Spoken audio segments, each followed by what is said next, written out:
Vocal for local પહેલ અંતર્ગત સ્થાનિક ઉત્પાદકોને પ્રોત્સાહન આપવા હેતુસર પાલનપુર ખાતે આકાંક્ષા હાટ નામે અઠવાડિક પ્રદર્શનનો શુભારંભ કરાયો છે, જેમાં સ્થાનિક કારીગરો, ખેડૂતો અને સ્વસહાય જૂથોને ભાગ લીધો છે અને પરંપરાગત હસ્તકલા, હાથવણાટ અને કૃષિ ઉત્પાદનોનું પ્રદર્શન અને વેચાણ શરૂ કરાયું છે।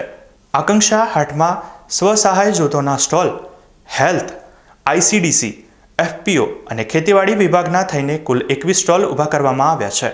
2 ઓગસ્ટ સુધી સ્વ ઉત્પાદિત ચીજવસ્તુઓનું વેચાણ કરવામાં આવશે, જેનો સમય સવારના 10 થી સાંજના 7 વાગ્યા સુધીનો રહેશે। આકાંક્ષા હાટમાં વિવિધ રાખડી, પેકવર્ક, ભરતગૂંથણ, ડ્રેસ મટીરિયલ્સ, ચણિયાચોળી, ચાકળા, તોરણ, સાદા તોરણ, લેબર બોક્સ, થેલા, ઝુમ્મર, ભરતકામથી તૈયાર કરેલી આઇટમો, ગિફ્ટ આર્ટિકલ્સ, મધ જેવી ચીજવસ્તુઓનું પ્રદર્શન અને વેચાણ કરવામાં આવી રહ્યું છે, જેના થકી સ્થાનિક કળા કારીગરોનું આર્થિક સશક્તિકરણ થાય।